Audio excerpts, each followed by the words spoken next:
بسم اللہ الرحمن الرحیم۔ السلام علیکم ناظرین، جیسا کہ آپ سب جانتے ہیں کہ اسلامی معاشرے میں عورت کو ایک بلند مقام عطا کیا گیا ہے۔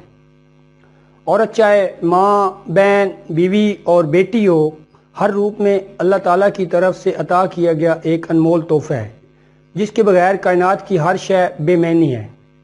اسلام سے پہلے دنیا نے جتنی بھی ترقی کی ہے اس میں صرف مرد کا حصہ ہے، عورت کا کہیں بھی کوئی کردار نظر نہیں آتا، لیکن اسلام کے نفاذ کے ساتھ ہی مرد کے ساتھ عورت کے معاشرتی کردار کو ترقی کے وسائل میں شامل کر لیا گیا۔ اسلام نے جس مرتبے سے عورت کو نوازا اس کی مثال نہ تو قومی تاریخ میں ملتی ہے اور نہ ہی دنیا کی مذہبی تاریخ میں۔ بدقسمتی سے ہمارا معاشرہ اس وقت خواتین کو وہ مقام نہیں دے سکا جس کا اسلام نے انہیں حقدار ٹھہرایا ہے۔ عورت کسی بھی معاشرے کا مرکزی کردار ہوتی ہے، مگر آج کل کے معاشرے میں خواتین کو ہراساں کر کے ان کے تقدس کو پامال کرنا ایک معمول بن چکا ہے۔ ہمارے معاشرے کی خواتین جس ادارے میں چلی جائیں ان کو دیگر مسائل کے ساتھ ساتھ سب سے بڑا مسئلہ ہراسمنٹ کا سامنا کرنا پڑتا ہے، جس سے ان خواتین کی زندگی عذاب بن جاتی ہے۔ اب یہاں پر میں یہ بتانا چاہوں گا کہ بنیادی طور پر ہراسمنٹ ہے کیا۔ بیہودہ جنسی حرکات کسی بھی مرد یا عورت سے جنسی فائدہ اٹھانے کی کوشش یا جنسی اعتبار سے لفظی یا جسمانی برتاؤ جو کام میں مداخلت کرے یا نوکری برقرار رکھنے کی شرط بن جائے یا دفتر میں جارحانہ ماحول پیدا کر دے، خواتین کو تشدد کا نشانہ بنانا، جنسی نوعیت کی باتیں یا مذاق کرنا، بیہودہ آوازیں کسنا، جنسی پیش قدمی کرنا، کسی کو چھونا، گندی نظر سے دیکھنا، گھورنا، ذاتی نوعیت کے جنسی سوالات کرنا، جنسی افواہیں پھیلانا اور فحش تصاویر بھیجنا جنسی ہراسمنٹ کے زمرے میں آتے ہیں۔ پاکستان میں جنسی ہراسمنٹ کی روک تھام کے لیے 2 قسم کے قوانین بنائے گئے ہیں۔ تعزیرات پاکستان کی دفعہ 509 اور 2010 خواتین کو دفاتر میں ہراساں کیے جانے اور تشدد کیے جانے کے خلاف متعارف کروائے گئے۔ ان قوانین کی روح سے اگر کوئی شخص کسی مرد یا عورت کو کام کرنے کی جگہ پر زبانی، تحریری یا جسمانی طور پر ہراساں کرے یا تحریر یا عمل کے ذریعے ایسا ماحول پیدا کرنے کی کوشش کرے تو اسے تعزیرات پاکستان کی دفعہ 509 کے تحت زیادہ سے زیادہ 3 سال قید یا 5 لاکھ تک جرمانہ کیا جا سکتا ہے۔ اس قانون میں ہراسانی کی مختلف اقسام کی وضاحت بھی کی گئی ہے، جن میں دفتری کام کے لیے اوقات سے زیادہ کام کرنے کے لیے مجبور کرنا، تنخواہ بڑھانے کا لالچ دے کر کوئی جنسی تعلقات کے لیے مجبور کرنا، نوکری سے نکالنے کی دھمکی دے کر تعلقات کے لیے مجبور کرنا، سالانہ کارکردگی کی رپورٹ خراب کرنا، جنسی تعلق کی خواہش کا اظہار کرنا، گھورنا، اشارے کرنا، فکرے کسنا، بس سٹاپ پر کھڑے ہو کر گھورنا، وین یا بس میں اونچی آواز میں میوزک لگانا، بیہودہ الفاظ کا استعمال کرنا، یعنی ہر وہ عمل جس سے کسی مرد یا عورت کی عزت نفس مجروح ہو وہ ہراسمنٹ کہلاتا ہے۔ اگر ہراساں کرنے والا یہ عذر پیش کرے کہ میری تو یہ نیت نہیں تھی، ایسا تھا ویسا تھا، اس سے کوئی فرق نہیں پڑتا، کیونکہ ہر وہ عمل جس سے دوسرے کو دکھ پہنچے، ذلت اور رسوائی کا سامنا کرنا پڑے، شرمندگی کا احساس ہو، وہ ہراسمنٹ ہی ہے۔ ہمارے معاشرے میں گھر سے جیسے ہی لڑکی یا خاتون کسی بھی کام کی غرض سے باہر نکلتی ہے تو اسے باہر کی دنیا کا عجیب ماحول ملتا ہے، چاہے وہ دفتری حدود ہوں یا راستے میں لڑکی کو دیکھ کر آوازیں کسنا، کوئی گانا گنگنانا، سیٹی مارنا یا بائک کی سپیڈ تیز کر کے شوخیاں مارنا معمول بن چکا ہے۔ اور سب سے بڑا المیہ یہ ہے کہ ہمارے معاشرے کی عورت سب کچھ دیکھ کر، سن کے، سہ کر بھی کچھ نہیں کرتی۔ اب جبکہ ہراسانی کے خلاف قانون بھی موجود ہے اور اس میں سزاؤں کا تعین بھی کیا گیا ہے، اس کے باوجود عورت کیوں خاموش رہتی ہے؟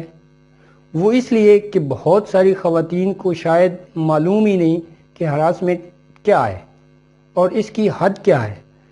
ان کے خیال میں شاید بیچ چوراہے پر عورت کو مارنا یا اس کے سر سے چادر کھینچ کر اتار دینا یا اس کے کپڑے پھاڑ دینا ہی ہراسمنٹ ہے۔ دوسری وجہ یہ ہے کہ عورت کو اس بات کا احساس ہوتا ہے کہ اگر وہ بولے گی تو بے قصور ہو کر بھی قصوروار کہلائے گی، وہ اگر بیچ راستے پر یا کام کرنے کی جگہ پر بولے گی تو اسے ایسے گھٹیا القابات سے نوازا جائے گا جسے سن کر عورت کا سر خود شرم سے جھک جائے گا اور بدنامی کے ڈر سے رپورٹ تک درج نہیں کروائے گی۔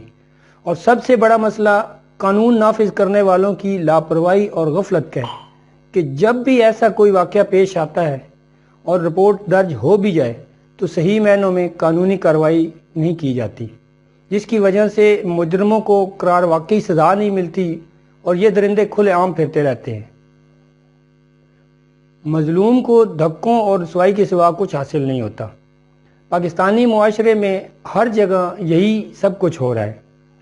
اب مہنگائی کے اس دور میں مردوں کے ساتھ ساتھ خواتین کا ملازمت کرنا ایک مجبوری بھی ہے، اور خواتین سرکاری ادارے ہوں یا پرائیویٹ ہر جگہ کام کر رہی ہیں، یہاں تک کہ اب تو مجبوری میں گھر گھر جا کر اشیاء بھی لڑکیاں فروخت کر رہی ہیں۔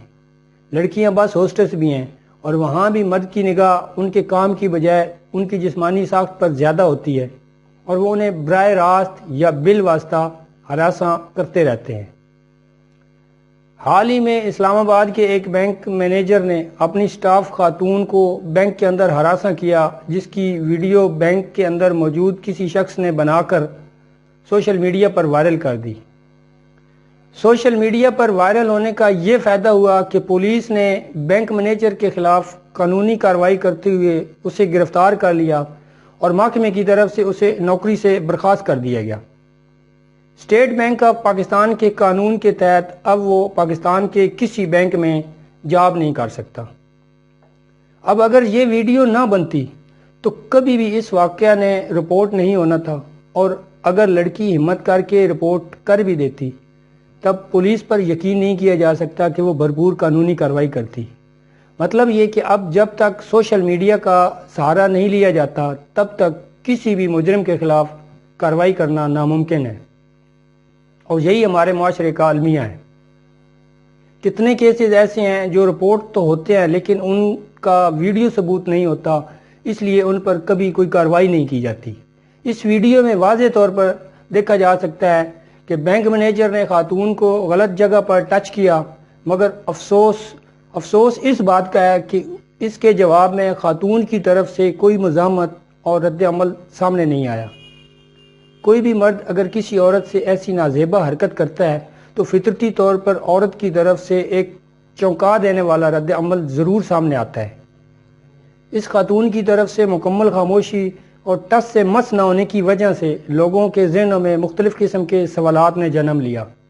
اس موقع پر کچھ لوگوں کا کہنا یہ ہے کہ ہو سکتا ہے کہ وہ عورت غریب خاندان سے ہو اور خاندان کے اخراجات وہ اس نوکری سے چلا رہی ہو، وہ مجبور ہو، ایسی اسے نوکری کھو جانے کا خوف ہو، تو اس لیے شاید وہ خاموش رہی اور اسی وجہ سے کسی قسم کی کوئی مزاحمت نہیں کی۔ اب اگر یہ دیکھا جائے کہ وہ عورت مجبور تھی تو یہ ویڈیو وائرل ہونے کے بعد جب بینک مینیجر کو گرفتار کر لیا گیا تو اب تو بینک مینیجر اسے نوکری سے نہیں نکال سکتا۔ اب اگر وہ ہمت کر کے پولیس کو تمام تفصیل بتا دے تو بینک مینیجر کے خلاف زیادہ سخت کارروائی کی جا سکتی ہے، اور خاتون کو حکومت اور میڈیا کی طرف سے بھرپور سپورٹ مل سکتی ہے۔ اس موقع پر جب بینک مینیجر نے اسے ہراساں کیا تو اسے چاہیے تھا کہ وہ بھرپور مزاحمت کر دی اور ایک زوردار تھپڑ اس کے منہ پر لگاتی۔ یہاں پر بھی مزاحمت نہ کرنے کی بظاہر یہی وجہ ہو سکتی کہ وہ سمجھتی ہے کہ اگر میں شور مچاؤں گی تو بدنام ہو جاؤں گی، میری عزت خاک میں مل جائے گی، کسی کو منہ دکھانے کے قابل نہیں رہوں گی۔ اس کے علاوہ اگر کوئی اور دوسری وجہ ہے تو اللہ بہتر جانتا ہے۔ بس اتفاق سے کوئی ان پر نظر رکھے ہوئے تھا اور ویڈیو بنا کر سوشل میڈیا پر وائرل کر دی۔ بینک مینیجر تو کام سے گیا، مگر لڑکی کے لیے بھی یہ آزمائش کا وقت ہے۔ اس کا مزاحمت نہ کرنا اور کسی قسم کا رد عمل نہ دینا لوگوں کے ذہنوں میں طرح طرح کے سوالات پیدا کرے گا، جس سے اس کی عزت اور شخصیت متاثر ہو سکتی ہے۔ اسی طرح آئے دن کسی نہ کسی شہر میں جنسی ہراساں کرنے کے واقعات ہوتے رہتے ہیں، اور آخر کب تک گھروں کی عزتوں کو درندے پامال کرتے رہیں گے؟ کب تک خواتین کو خاموش رہ کر ذلت و رسوائی کا سامنا کرنا ہوگا؟ کب تک معصوم کلیاں درندوں کے ہاتھوں قتل ہوتی رہیں گی؟